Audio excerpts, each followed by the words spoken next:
미국 대선이 이제 올해 아마 11월에 우리로 볼 때는 우리라고 얘기를 안 했습니다. 윤석열 정부라고.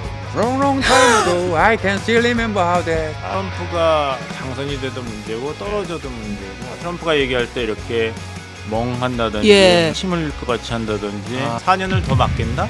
정치적 리스크가 예. 그 굉장한 혼란이 11월 이후에 상당 기간 있을 것이다. 그게 바로 유권자들의 걱정이죠.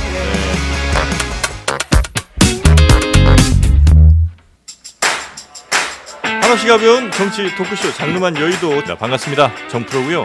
오늘은 미국 대선이 이제 올해 아마 11월에 있는 것으로 알고 있는데 미국 대선이 어떻게 흘러가고 있고 또 우리한테는 어떤 영향들이 좀 있을지 오늘은 한번 좀 글로벌하게 시각을 좀 넓혀보는 시간 갖도록 하겠습니다. Yes, yes. 글로벌한 취임새? 글로벌하게 갑니다. 예, 예, 예. 네. 연세 유니버시티 통일연구원의 봉영식 전문 연구위원님 나오셨습니다. 어서 오십시오. 안녕하십니까. 네, 신혜영 기자님 어서 오시고요. Hello. 자, 이상민 크리에이터. 네, 반갑습니다. 네. 일단 미국 대선. 네. 일단 우리나라 대선은 쉽잖아요, 그죠? 그렇죠. 네, 그냥 가서 뽑으면 끝. 네. 네. 근데 미국 대선 시스템 좀 다르지 않습니까? 예, 미국은 이제 우리나라 같이 이제 직접 선거가 아니라 네. 간접 선거입니다. 이제 네. 538명의 선거인단을 주마다 할당을 해서 네. 그 주에서 한 표라도 더 많은 득표를 한 후보가 네. 거기 주에 할당된 선거인단을 독식합니다. 그럼 사실 우리나라 심플하잖아요. 네. 그냥 전 국민 해서 제일 많이 득표한 사람이 대통령 끝. 네. 이러면 이제 뭐 논란이 있고 하나도 없고 그렇잖아요. 네. 근데 이제 미국은 선거할 때마다 막 굳이 이런 불편하거나 혹은 복잡한 시스템을 갖고 있는 어떤 정신이나 이걸 통해 이루려는 뭔가 목적이 있을 거 아니에요. 그렇습니다. 미국은 연방주의에 기반한 이제 정치 제도죠. 네. 주가 크고 작고에 상관없이 네. 대표성과 독립성을 가져야 된다. 음. 그래서 상원은 주의 크기와 인구 숫자에 상관없이 2명씩 할당을 합니다. 그래서 상원의 임기는 6년씩이고 하원은 인구 비례대로 선거구를 만들어서 선출을 하고 또 하원은 2년씩이죠. 네. 그래서 대통령 선거 선거인단은 네. 하원 의원의 숫자와 상원의원 2명의 숫자를 합친 수죠. 그러니까 최소한 한 주당 3명은 나올 수가 네. 있죠. 어, 상원이 한 3명, 3명. 하원이 1명은 있으니까. 아무리 숫자가 적더라도 독립성을 인정해줘야 되니까 그 그렇죠. 주의 선거인단, 이 주의 선거인단 이렇게 이제 나눴다는 그렇죠. 말씀이신 거군요. 예. 근데 이제 워싱턴 D.C.가 문제인데 워싱턴 D.C.는 주가 아니거든요. 네. 그래서 거기는 상원의원도 없고 하원의원도 없어요. 네. 그래서 거기 워싱턴 D.C.의 그 차량 번호판을 보면은 우리는 대표성은 없는데 세금은 낸다. Tax without representation 이런 얘기를 하면서 네. 보스턴 티파티 혁명을 예, 예, 했잖아요. 네네네. 그거를 차량 유머러스하게 한 차량 플레이트를 달고 다녀요. 유머를 아무도 이해하지 못해서. 지금 무슨 말씀하시는 거죠? 아. 한 잔씩 했나 보죠? 상민의 입 좀 다물어. 너무 바보같이 보이니까. 무슨 말씀하시는지. 오늘 근데 대선 얘기까지는 못 갈 것 같네요, 느낌이. 네. 자, 좀 정리를 하면 네. 어지럽네요, 우리나라는 벌써. 네. 직접 대통령을 네. 우리가 가서 뽑는데. 한표 뽑지만 네. 미국은 일단 선거인단이 선거인단을 한다. 뽑아놓고 선거인단은 유권자들이 직접 투표를 뽑는 거거든요. 그렇죠. 네. 그 다음에 이 선거인단들이 간접으로 대통령을 뽑는다. 그렇죠. 이렇게 굉장히 이해하면 좀 됩니다. 이질적인 거 아닙니까? 대통령하고 이렇게 의원들을 좀 다른 제도로 뽑는 느낌이거든요. 그렇죠. 좀- 의회는 직접이고 의회는 직접이고 대통령은 이제 네. 간접으로 뽑는데 네. 538명의 절대 과반수 270명을 석권한 후보가 이제 대통령이 되는 것이죠. 네. 뭐 절대 득표수에서 앞설 필요가 없습니다. 그렇죠. 뭐 힐러리 클린턴 민주당 아. 후보가 절대 득표에서는 그 당시에 공화당 그렇지. 트럼프 후보에게 앞섰지만 네. 선거인단 확보에서 트럼프 후보가 앞섰기 때문에 네. 대통령 당선되었고 또 이번에도 바이든 후보가 지금 여러 가지 어려운 상황에 놓여 있지만 그 텃밭이 있거든요. 민주당을 꼭 찍는 텃밭. 네. 거기는 뭐 캠페인도 서로 안 해요. 결국에 네. 가서는 중도 성향이 있는 경합주에서 이겨야 됩니다. 미시간, 펜실베니아, 위스콘신 이런데 그러니까 앞으로도 바이든, 트럼프가 이 주만 가는 걸 계속 보실 거예요. 지난 2020년에 조 바이든 민주당 후보가 그 예상을 깨고 트럼프 현직 대통령에게 이겼잖아요. 예. 그 경합주 대부분을 경합주를 이겼기 이겼구나. 때문인데 그때도 아슬아슬하게 이겼어요. 1% 미만의 득표차로 이겼기 때문에 이번에 어떻게 될지 모르는 것이죠. 근데 만약에 269 이렇게 되면 어떻게 돼요? 그렇게 된다면 이제 하원에서 대통령을 선출하게 됩니다. 하원에서? 예, 예. 그런 경우는 없죠. 아직까지는. 하원에서 대통령을 선출한 경우는 있는데 이렇게까지 동률이 됐기 때문에 선출한 건 아니고 다른 이유 때문에 그렇습니까? 근데 이런 그 제도에 대해서 불만의 목소리도 그 오랜 역사에서 있었을 것 같아요. 개헌의 어떤 시도는 없었습니까? 그래서 그런 얘기도 있었죠. 아까 말씀하신 대로 2000년 선거에서 민주당의 알고 후보가 플로리다가 지금 30명 선거인단 걸려있는 굉장한 중요한 경합주인데 거기서 대표 재검표를 여러 번 했죠. 그리고 결과적으로는 딱 530표 차이로 플로리다에서 조지 W 부시 후보에게 졌어요. 그래서 이건 말이 안 된다. 절대 득표에서는 알고가 부시를 앞섰는데 대통령은 왜 부시가 됐냐 얘기가 있었고 지난번에 힐러리 클린턴 민주당 후보가 도널드 트럼프 후보한테 절대 득표에서는 앞섰지만 선거인단 득표에서 졌기 때문에 졌거든요. 그래서 바꾸자는 얘기는 있지만 아까 말씀드린 대로 그렇다면 미국이 미국답지 못하게 되기 때문에 이 연방의 정신을 계속 살려야 된다 이런 얘기를 하고 있습니다. 네. 그러니까 지금 사실 민주당이랑 공화당이랑 다 지금 경선 다 끝나가지고 정식 후보 선출 땅땅땅 한 상황은 아니잖아요. 아니죠. 왜냐하면 네. 전당대회를 해야 됩니다. 생각보다 TV 토론이 좀 빠른 시일에 예. 이번에 성사가 예. 된 건데 예. 그러니까 이번에 바이든이 먼저 이 토론을 하자 그랬다면서요. 트럼프 쪽에서도 이제 토론을 빨리 하자고 했어요. 예. 트럼프 입장에서는 자신이 있었고 네. 이제 바이든 쪽에서는 사실 계속 트럼프한테 지는 양상이었기 때문에 역전을 좀 하고 이 싶었고. 역전을 하고 그리고 자기가 노쇠하다는 것을 불식시킬 기회를 갖고 싶어서 네. 토론을 빨리 하자고 했죠. 그리고 네. 말씀하신 대로 이제까지 대부분의 이제 미국의 대선 후보 토론은 빨라야 9월에 합니다. 근데 이번에 6월 27일에 네. 했잖아요. 네. 그리고 예전에는 세 차례를 하는데 이번에 2차례로 줄였고. 근데 결과적으로는 이제 바이든 후보가 혹을 때려다가 혹을 붙인 셈이 되었고. 제일 문제된 건 이제 역시 뭐 자기 말을 제대로 문장을 끝내지 못한 경우가 되게 많았다는 거잖아요. 그렇죠? 그렇죠. 바이든 행정부의 치적 중에 하나가 공공보험이거든요. 건강보험, 예. 메디케어. 네. 근데 말을 하다가 이제 헤매기 시작한 거죠. 그래서 얘기한 게 making sure that we're able to make every single solitary person eligible for what I've been able to do with the with the COVID. Excuse me, with dealing with everything we have to do with. Look, if we finally beat Medicare. 트럼프가 토론 끝나고 얘기를 했대요. 놀랐다. 바이든이 너무 못해서. 트럼프가 놀랄 정도였어요. 어떻게 이렇게 됐냐고 놀랐대요. 4년 전에 그 상대가 아니었다는 아니구나. 의미군요. 지금 이 미국의 이 정치의 주요 결정들을 지금 대통령이 잘 하고 있는 건가도 의심스럽습니다. 그래서 그게 바로 유권자들의 걱정이죠. 예. 네. 그 몸이 불편한 사람처럼 이렇게 와서 걷는 모습부터 조금 안 그렇죠. 좋았어. 안 좋았죠. 예. 지금도 그 임기를 제대로 끝낼 수 있을까? 말씀하신 네. 대로 국정 운영은 제대로 하고 있나 걱정이 되는데 네. 4년을 더 맡겠나? 그 4년 동안 바이든 2기 대통령이 점점 더 건강해지진 않을 거 아니에요. 네. 그럼 어떻게 되냐? 4년 후에 84세, 85세가 됐을 때는. 네. 최근에 이제 보도가 이제 나오고 있는데 네. 바이든 대통령이 너무 방심을 했던 것 같아요. 정치만 55년을 한 분이니까 토론도 많이 했고 네. 좀 일찍 가서 그 스튜디오도 보고 그래서 이 스플릿 스크린이라 그러죠. 그 양 후보를 동시에 보여주는 네. 그때 당신이 트럼프가 발언할 때도 당신도 시선 처리, 표정 처리를 해야 되니까 연습하자 그러는데 아니, 나는 많이 해봤다 그러고 늦장을 부려서 대선 후보 토론 시작하기 27분 전에 도착했대요. 이런 뒷얘기 재밌다. 네. 그래서 그래서 예. 이제 시선을 어디다 둬야 될지 코치를 받아야 되는데 나 다 잘할 수 있다고 왔다가 트럼프가 얘기할 때 이렇게 멍한다든지 예.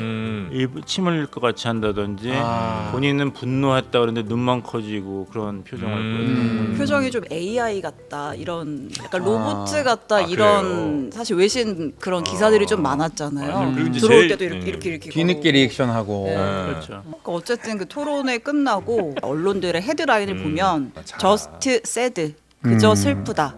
문제는 네. 이 8개의 경합주에서 격차가 트럼프 쪽으로 확 더 벌어졌어요. 지난 3월에 이제 그 스테이트 오브 유니언 국정연설을 했을 때는 안심이 됐었어요. 그래서 네. 바이든 인지 능력에 걱정하느냐에 그 응답한 유권자 수가 확 줄어들었거든요. 4년 더 맡겨도 되겠다 했는데 네. 요번에 대선 후보 토론에서 막 헤매고 말을 섞고 하니까 그게 다시 74%로 됐고 무당층하고 공화당 지지층에서 바이든의 인지 능력에 대해서 걱정하는 비율 비율이 똑같습니다. 네. 그러니까 제3지대 유권자조차도 공화당 지지자와 비슷하게 바이든한테 4년 맡기는 거는 불안하다고 공감하고 있는 거예요. 네. 어떻게든지 사태를 수습하려고 예. 토요일 날 시청자들이 많이 보는 프라임 타임이죠. 소위 네네네. 거기서 ABC에서 단독 인터뷰를 22분 동안 했죠. 네. 그거는 논란을 진화시키기보다는 오히려 음흠. 증폭 내지는 유지시키는 정도의 네네. 결과를 펼쳤습니다. 그 대선 후보 토론회와 마찬가지로 네. 목소리가 너무 기운이 없고 쉬었어요. 아. 저도 그때 무슨 얘기를 하는지 듣기가 너무 힘들었습니다. 목소리가 안 나오니까 본인은 또 건강한 모습을 보이느라고 네. 이게 태닝도 하고 오고 넥타이 안 매고 이게 버튼도 위에 거 2개 풀고 태닝을 한 하고. 거예요? 네. 오. 그리고 건강한 모습을 보이는데 건강한 모습이 안 나오는 거죠. 그런 네. 환경에서도.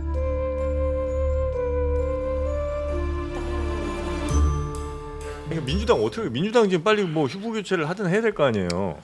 그렇죠. 근데 그 여론조사를 했는데 네. 지금 상태로 가면은 대선 후보 토론 전까지는 전국 투표에서 가정했을 땐 46대 46%였어요. 네. 트럼프와 바이든이. 네. 근데 토론회 끝나고 나서는 많게는 9%, 적게는 3% 그 변화가 있다고 하거든요. 그래서 그 지금 그 등록된 유권자 네. 중에서는 49대 41 내지는 적어도 네. 46대 43으로 트럼프가 앞서고 있다고 네. 해요. 그러면 이제 만약에 카말라 해리스 부통령으로 바꾸면 어떻게 되냐 했을 때는 바이든 후보보다는 2% 더 높게 나와요. 지지율이. 그래요? 하지만 아직도 그래도 공화당 트럼프 후보한테는 지는 것으로 나오고 있어요. 해리스 쉽지 않은 거야. 미셸 오바마 안 됩니까?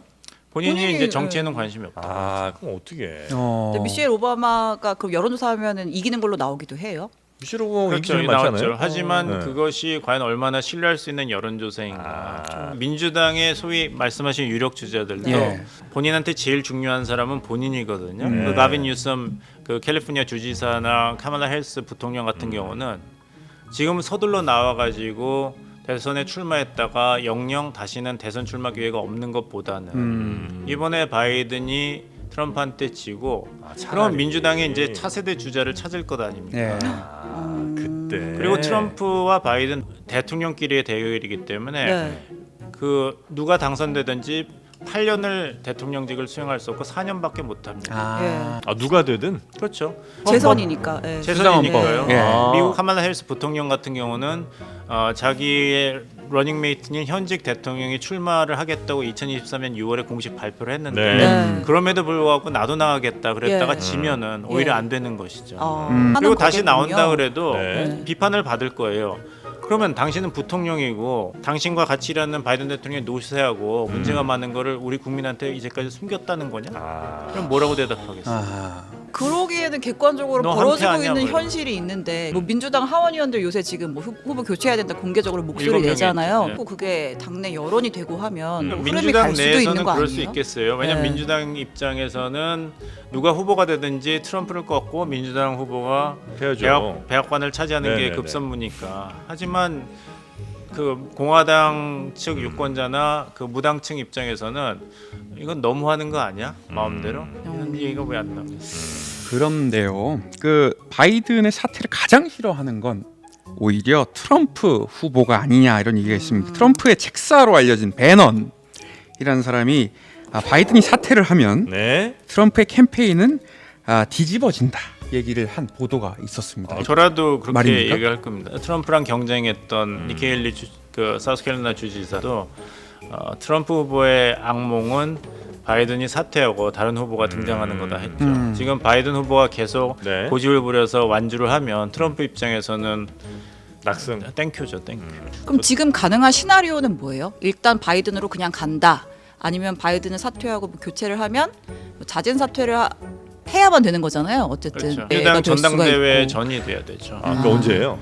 그게 이제 8월 중순이거든요. 예. 그래요? 시간에 있는 거죠. 그래서 네. 그 이게 다 어떻게든지 긍정적으로 생각하려는 경향인데 예. 만약에 예전같이 9월에 첫 대선 후보 토론하고 이런 사태가 났으면 수습할 시간도 없는데 지금은 그래도 100일이 그나마. 있으니까 다른 후보를 내세워서 할 수 있다 이런 얘기가 나오고 네, 네, 네. 지금 돈도 저 많이 차이가 나죠 이제. 많이 차이가 났는데 차이가 없어졌죠. 아 원래는 바이든 훨씬 많았는데. 네, 훨씬 많았는데. 그 돈을 보면 또 대충 돈을 봐야 되죠. 돈을 봐야 돼. 네, 아하. 승부가 이제 보이긴 하잖아요. 그렇죠. 그 오르지 않을 것 같은 주식에 투자를 예. 하지 않잖아요. 네네네. 그러니까 지금 예를 들면은 그 바이든 해리스 캠프에 후원금을 막 넣잖아요. 그럼 후보가 교체가 되면 아까 말씀하셨다시피 이게 바이든이 되라고 바이든 보고서 후원금을 낸 건데 아. 후보가 교체가 되면 이 모아진 후원금은 다음 그 민주당 후보가 승계를 받아서 써도 문제가 없는지 아니면 다시 모아야 되는지 아 예금주가 달라지니까. 네, 이런 것도 아. 좀 그거는 이제 기부를 할 때 어떤 조건에서 기부를 했냐에 따라서 결정이 될 거예요. 조건 달고 기부예요? 이거를 마음대로 써도 된다. 네. 민주당의 그 오. 본부에서 써도 된다고 하는 후원금이 있고 이거는 TV 캠페인에만 써야 된다. 아니면은 이거는 이슈만을 써야 된다. 되게 뭐 디테일하네요. 납땜 문제들. 그렇죠. 예. 그러니까 이건 나중에 영수증 발급할 때 이렇게 썼습니다. 네. 예. 아, 내용 그래요? 증명을 해야죠. 네.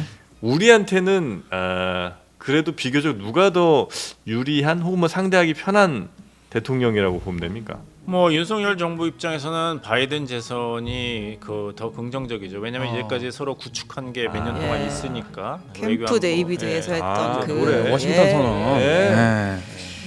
Long long time ago, I can still remember how that. 아, 그거 이든이 형 기억하죠, 뭐?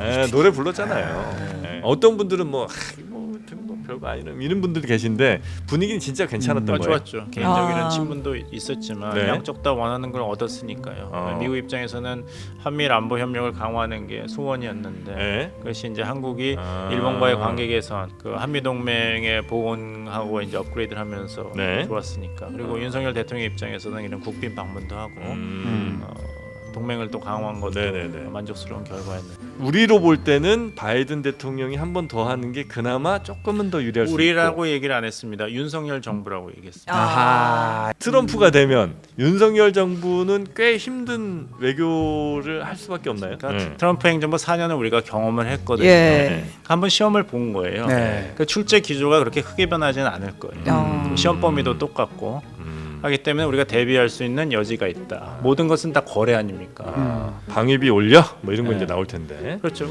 그리고 바이든이 재선되더라도 바이든 행정부를 우리가 지난 4년여 경험을 했지 않습니까? 그러니까 그렇게까지 누가 당선되더라도 굉장히 어려운 상황은 아닐 것이다. 누가 대통령에 당선되더라도 4년밖에 대통령직을 수행 못하기 때문에 네. 2년 지나고 나면 레임덕 형상이 시작될 거예요. 차기 주자들이 나올 것이고 그렇다면은 백악관보다는 이제 미국 의회의 목소리가 네. 외교안보 정책에서 더 강하게 나오겠죠. 경제적으로도 또 영향이 클 거잖아요. 만약에 경제적으로. 트럼프가 된다라고 하면 일단 관세 이런 것들이 화두가 될 수가 있으니까 그런 측면에서는 어때요? 친환경 뭐 이쪽 산업이 조금 어려워질 것 같다는 생각을 하시는 분들도 아. 있는 것 같고. 근데 어느 후보가 된다고 하더라도 이 친환경 산업 전환이 예상보다 그렇게 속도를 내지는 않을 거라고 생각합니다. 네. 왜냐하면은 아까 말씀드린 이제 경합주가 소위 이제 블루칼러 노동자층이 그 많은 주입니다. 펜실베니아, 네. 미시간. 음흠. 그래서 이제 전통 자동차 산업의 네. 철강 네. 이런 그 건설업 유권자들이 많기 때문에 음흠. 그 사람들의 목소리를 누르고 친환경으로 쫙 바꾼다? 네. 그러면 바이든 후보도 그런 것을 함부로 선거 공약으로 적극적으로 내세우긴 힘들죠. 트럼프 후보는 말할 것도 없고. 네네네. 아. 그리고 이제 대외 무역 정책에 있어서는 예. 트럼프 4년 동안 모든 게 다 돈으로 환산돼야 됩니다. 네. 방위비 분담금 네네. 다 이게 숫자로 나와야 돼요. 전 세계가 약간 ATM 모아처럼 네. 보이는 것 같아요. 트럼프 숫자로 후보는. 말해야 돼요. 네. 친기업적인 그 세금 정책을 할 것 같고 중국에 대해서는 이제 트럼프 행정부는 관세 폭탄으로 맞섰다면은 바이든 행정부는 지난 4년 동안에 관세보다는 이제 수출 기술 네네네. 통제였지 않습니까? 예. 그러니까 그런 기조가 다시 반복될 확률이 높기 때문에 한국의 입지도 그 차원에서 마땅히 적절하게 대비를 해야겠죠. 미국 대선 관련돼서 또 우리의 영향까지 우리가 좀 살펴봤고요. 네. 여튼 우린 뭐 누가 되든 양쪽 가능성을 다 두고 전략을 또 치밀하게 짜야 되는데 우리 정부 충분히 그런 능력이 있다고 보시죠? 질문은 저쪽에다 하셔야 되는 거 아니에요? 대통령 준비잘하고 있습니까? 지금 나토, 나토 얘기 또 NATO, 네. 저기 땡큐. 네, 알겠습니다. 네. 준비 잘하고 계신 걸로 예, 알겠고요. 예. 근데 선거가 끝나도 네. 논란이 네. 있을 것이 그 예. 저기 반란죄냐 트럼프가 그게 예. 이제 대법원이 판결을 해야 되잖아요. 네. 사법 리스크. 모든 사법 리스크 시작이 11월 5일 대선 이후로 됐기 때문에 네. 트럼프가 당선이 돼도 문제고 떨어져도 문제고. 아, 그래요? 그래서 투자하시는 입장, 미국 시장에 투자하신다면은 갑자기 3%? 분위기 3%? 정치적 리스크가 예. 그 굉장한 혼란이 11월 이후에 상당 기간 있을 것이다. 선거 경고에 진짜 살고 참 어찌 보면 딱한 게 뭐 우리가 이제 연예인 걱정하는 거랑 비슷한 것 같긴 한데 예. 어떻게 대통령 후보 두 명이 한 명은 뭐 이 인지 능력을 좀 의심받고 있고 한 명은 그 사법 리스크를 안고 있는 사람이 후보를 하고 있으니 참 미국도 딱합니다. 딱하죠. 알겠습니다. 오늘 오랜만에 저희가 한번 우리나라 말고 네. 다른 나라 특히 이제 우리에게 굉장히 영향이 클 미국의 정치 이야기 한번 네. 나눠봤습니다. 어떻게 우리 봉 위원님 괜찮으셨는지 예, 모르겠습니다. 아주 즐거웠습니다. 아유, 그리고 여기 뭐 대통령께서도 나오시고. 네. 혹시 좋아하는 건 아니더라도 관심 있게 본 우리나라 좀 큰 정치인들 누구 있습니까? 그냥 이 중에 들어보고 싶은 목소리 있으면 네, 하나 하나, 얘기해 주세요. 예, 네. 안녕하십니까, 송영길입니다. 정말 광주 시민 여러분, 우리 소나무당을 지켜줘서 고맙습니다. 정말 이 파인 트리를 지키느라 자, 우리 얼마나 많은 봉영식 수고가 있었는지 연세대 모릅니다. 통일연구원 정말 전문연구위원님 기술을 꽂는 검사, 고생 많으셨고요. 기소 독점주의를 향해서 가는 다음 검사, 기회에 또 뵙도록 검사들 하겠습니다. 부끄럽지도 않습니까? 함께 해주셔서 대단히 고맙습니다. 네, 우리 신혜영 기자님 고생 많으셨고요. 고맙습니다. 네, 송영길 대표님 고맙습니다. 정말 내일 오전 11시 한호 씨가 뵙게 다시 찾아뵙겠습니다. 함께 해주신 여러분 고맙습니다. 감사합니다. 감사합니다.